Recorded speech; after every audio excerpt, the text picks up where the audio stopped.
সামনে বসা যায় না। বিশেষ করে আমাদের পার্শ্ববর্তী দেশের যে চ্যানেলগুলো আছে, স্টার জলসা, জি বাংলা, ও আমাদের গ্রাম থেকে শুরু করে শহরের মা বোনেরা পর্যন্ত এমন খুশুখুজুর সাথে দেখে, ওই রকম খুশুখুজুর সাথে 2 রাকাত নামাজ পড়লে রাবে অবস্থা হয়ে যাইতো। একদিন সকালে দিয়ে আমার এক চাচি কানতে আছে, তা আমি বললাম যে চাচি কান্দেন কেন, বাচ্চা কাচ্চার অসুখ হয়েছে? বলে না। আত্মীয় স্বজন কেউ মারা গেছে? তাও না।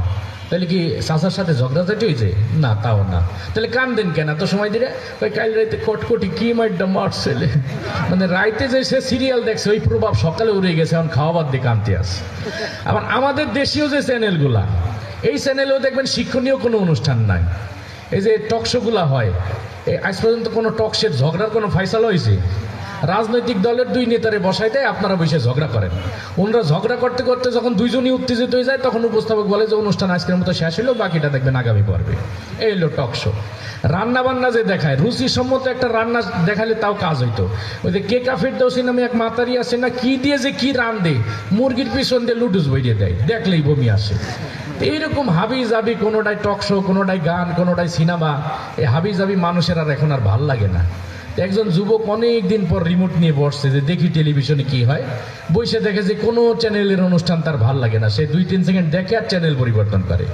এখন আপনাদের সামনে আমি যেটা পরিবেশন করব সেটা হলো, এই যে 2-3 সেকেন্ড পর পর যে চ্যানেল পরিবর্তন করে, কাকতালীয়ভাবে এক চ্যানেলের আওয়াজ আর এক চ্যানেলের সঙ্গে মিলে গেলে কেমন শোনাবে। সবাই একটু মনোযোগ দিয়ে শুনবেন, কারণ হুট করে কথা এক জায়গা থেকে আর এক জায়গায় চলে যাবে, তো বুঝবেন যে চ্যানেল পাল্টানো হয়েছে। ঠিক আছে, তো টেলিভিশন অন করবো। আচ্ছা, টেলিভিশন অন করার পর শুরু হলো। সকাল 7:30 শুধুমাত্র দৈনিক গেড়াকাল পত্রিকার বরাত দিয়ে অনুষ্ঠানের প্রধান অতিথি তার বক্তব্যে আরো বলেন, ওয়াং চিং প্যাঁ কোচো পাকা চিচম্বা কাঁচে ও মালে। আর বলবেন না পা, আপনার দুলাভাই সেই সকালে ঘুম থেকে উঠেই শুরু করে, আর তার বলা শেষই হয় না। বাবা কেন আশরাফুল সজোরে হাত ঘুরিয়ে মেরেছেন এবং 4 রান। মৃদা ভাই, আপনি জানেন এই সেই আশরাফুল যাকে নিয়ে গর্ব করেন বাংলাদেশ দলের coach mister Bush. Mister Bush Afghan প্রশ্নে আরো বলেন, আফগানিস্তান থেকে সৈন্য প্রত্যাহার করার সময় এখনো হয়নি, প্রয়োজনে আরো বিপুল সংখ্যক পরিমাণ সৈন্য গরম তেলের মধ্যে ঢেলে ইচ্ছে মতো নাড়তে থাকুন।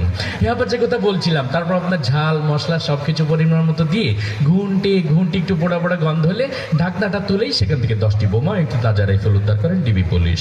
চলন্ত ট্রেন থেকে আকস্মিক বোমা পাওয়া যায়, ট্রেনের যাত্রীরা সবাই ভয় চিৎকার করে বলে ওঠেন, আউট আউট আউট আউট। শেষ পর্যন্ত মাশরাফির দুর্দান্ত বোলিং এর মুখে টিকে থাকতে পারলেন না mister Tony Blair. Mister Tony Blair ফিফার বর্ষসেরা প্লেয়ার হিসেবে স্বীকৃতি পাওয়ায় লিওনেল মেসিকে অভিনন্দন জানিয়ে বলেন, আমি বনো ফুল গো, ছন্দে ছন্দে দুলি আনন্দে আমি